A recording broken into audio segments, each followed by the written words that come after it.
Queridos hermanos, Dios les bendiga grandemente el día de hoy.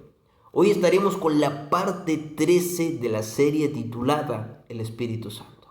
Y hoy hablaremos de los géneros de lenguas y la interpretación de lenguas. Así que bienvenido, gracias por acompañarnos y te invito a que vayamos a Primera de Corintios, capítulo 12, versículo 10. Dice la palabra del Señor: y a otros diversos géneros de lenguas y a otros la interpretación de lenguas. Existen dos clases de lenguas. Una de ellas la encontramos en Hechos capítulo 2 y vamos a leer el versículo 6 y 7 para entrar un poco en contexto y entender qué son las lenguas espirituales. Cómo es que el Espíritu Santo viene y toma el control y nos hace hablar en otra lengua. Pero ¿qué tipo de lengua? ¿Qué clase de lengua? Vamos aquí. Y hecho este estruendo, se juntó la multitud y estaban confusos porque cada uno los oía hablar en su propia lengua.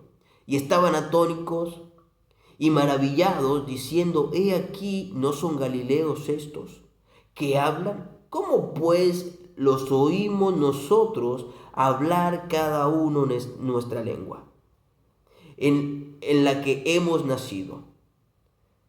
Aquí hago un paréntesis pequeño. La gente estaba confusa porque los discípulos de Jesús, cuando son llenos del Espíritu Santo, empiezan a hablar otras lenguas, pero esas lenguas eran otros idiomas, porque había gente que escuchaba hablar a estos hombres, a estos discípulos, hablando otro idioma, el cual no era el idioma de ellos.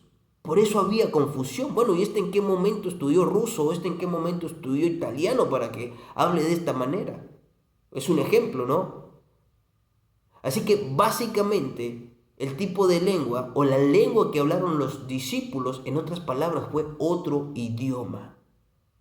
Fue otro idioma. Por eso la gente entendía que no era normal, que el Espíritu Santo de Dios había tomado el control de estos hombres.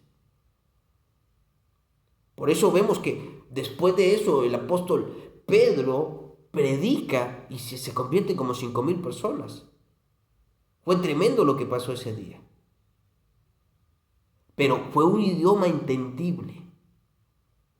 Fue un idioma en donde el Espíritu Santo tomó el control y le dio la facultad a las personas de hablar otro idioma. Porque es el Espíritu Santo de Dios. Ahora, decime qué es imposible para el Espíritu Santo. Nada es imposible para él.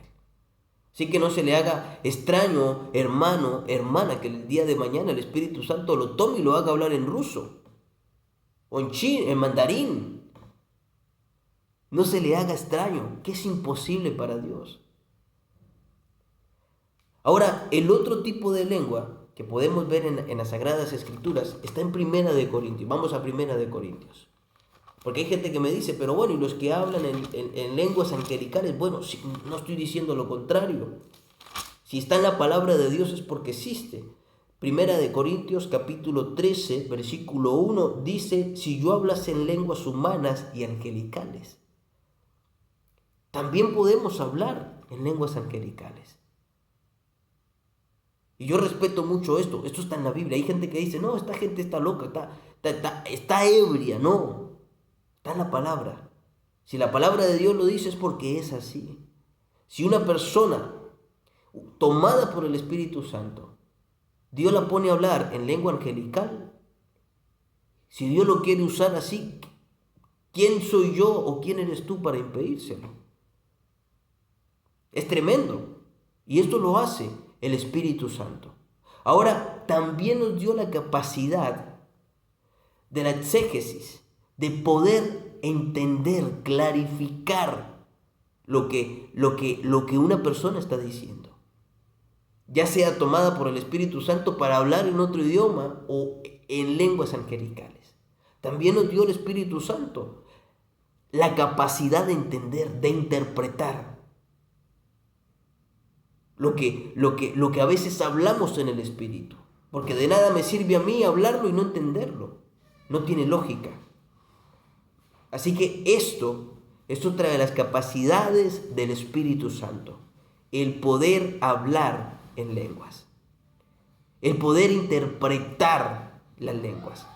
Yo espero que haya sido de mucha bendición, y si lo fue, te invito a que lo compartas, que te suscribas ahí en la campanita, así me ayudas a crecer, así nos apoyás si ha sido de bendición. Y quiero invitarles a que le demos total control al Espíritu Santo, que le digamos: Espíritu Santo, sé el dueño, sé el Señor, sé el guía de nuestras vidas. Amado, yo espero que haya sido de mucha bendición y que Dios te bendiga grandemente el día de hoy.